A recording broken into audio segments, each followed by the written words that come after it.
Bonjour, c'est Stéphane Bern et je suis avec vous sur Le Mensuel.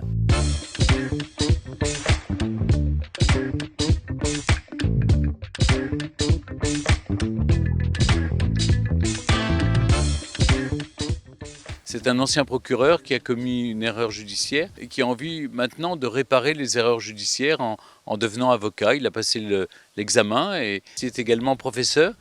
Et il a des étudiants qui sont aussi ses stagiaires dans son cabinet d'avocat et qui l'aident justement à résoudre des énigmes, c'est-à-dire là où la gendarmerie ou la police est à peu près sûre d'avoir trouvé son coupable, eh bien, il remet en cause la théorie officielle. Il pense que non, c'est plus compliqué et que psychologiquement, il y a quelque chose qui tourne pas rond dans les conclusions de la police et de la gendarmerie. C'est vraiment un justicier, en fait, qui arrive avec sa bienveillance et ses stagiaires qui sont très sympathiques, qui le mettent en boîte en permanence, parce que lui est un peu dépassé, évidemment. Il est un peu comme moi, vous voyez, il est d'une autre époque, d'une autre génération, dirons-nous, pas d'une autre époque. Et les petits jeunes le challenge, le titillent, le bousculent, le pousse dans ses retranchements, lui apporte la contradiction, et c'est plutôt bien. Je vous demande solennellement de condamner à la hauteur de l'ignominie du crime commis. Pour accuser, il est le maître. Condamnateur a encore frappé. Et s'il était innocent? Mais pour rétablir la vérité, On doit trouver qui d'autre aurait pu commettre le meurtre. il va avoir besoin de ses élèves. Potentiellement, le corps a été transporté ici. Concentrons-nous sur nos suspects. Tes étudiants, tu te rends compte dans quoi tu les as embarqués? Ah bah là voilà notre vraie scène de crime. Là, c'est l'heure de vérité. Il se trouve que Belfond est né de la volonté d'une maison de production, Big Band, et de moi, de travailler ensemble. Et donc on a créé ce personnage ensemble. D'ailleurs, je suis en partie coproducteur avec Kissa Young, donc on essaye ensemble de faire évoluer le personnage. Donc je suis partie prenante dans cette aventure.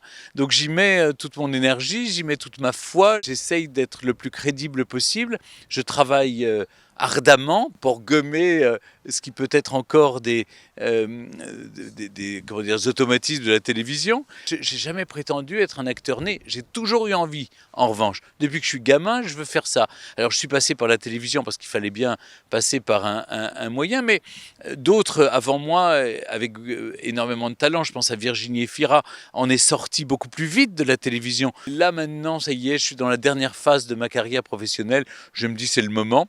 Et puis je dis toujours en plaisantant, enfin c'est une boutade, mais en même temps je le crois, c'est qu'il y a un moment, un vieil animateur, si vous voulez, qui ouvre les portes des châteaux, suivez-moi avec son déambulateur, ça va plus devenir très crédible. Alors qu'un vieil acteur qui est sur sa chaise roulante et qui est en train de donner des répliques, ça reste crédible, quoi. On dira il a pris de la bouteille, hein. 62 sur 4 première. Et donc là, C'est clapé. Allez, on y va. Action.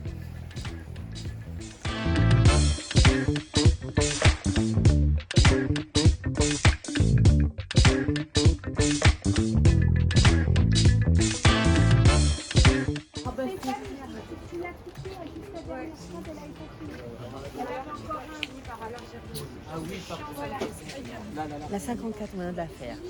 La 62, c'est ce qu'on fait. La 21, c'est ce qu'on va faire. Elle est une fois chez elle. Et ça, c'est la siphonade. Ce qui a été formidable dans la rencontre avec les sœurs Barbeau, c'est que d'abord elles sont dans la bienveillance et la générosité. Et puis elles avaient le désir de travailler avec moi. Vous savez, je pense qu'il existe beaucoup dans ce milieu des gens qui méprisent complètement et ce que je représente et qui n'ont certainement pas envie de tourner avec moi parce qu'ils considèrent qu'un type qui vient de la télévision, c'est dégradant pour eux. Voilà, maintenant à moi de faire mes preuves. Si vous voulez, c'est mon 5e téléfilm, j'ai fait beaucoup de théâtre, je vais continuer à en faire, j'ai joué au cinéma, etc.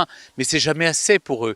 C'est jamais assez parce que j'ai cette estampille qui me colle à la peau, animateur télé. Alors elles arrivent avec plein de curiosité, de bienveillance, de générosité, d'amour même. Elles nous entourent d'amour. Jamais un mot plus haut que l'autre. Elles sont toujours je sais pas, elles nous enveloppent dans une bulle de gentillesse. Mais on se sent porté, elles nous trouvent sublimes, magnifiques, extraordinaires.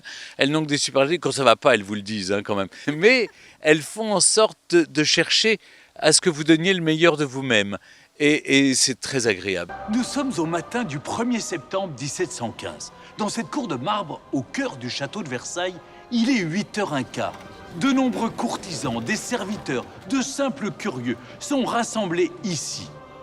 Cela fait près de 10 jours que le roi Louis XIV est entré dans son agonie. Au fond, l'histoire donne un sens à ce qu'on vit aujourd'hui. Ça nous aide à comprendre. Au fond, nous ne sommes que des maillons d'une longue chaîne. Ça rend humble d'abord l'histoire, parce que vous apercevez que vous n'êtes qu'un maillon de cette chaîne.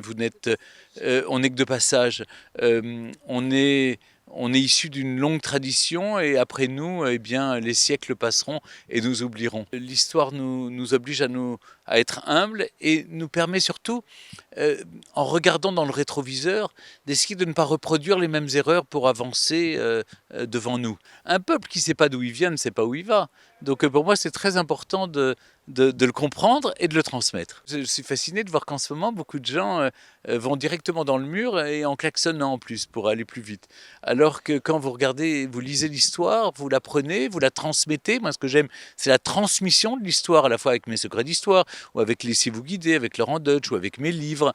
Eh bien, j'essaye justement de raconter l'histoire pour qu'on évite d'en revivre les pages les plus tragiques.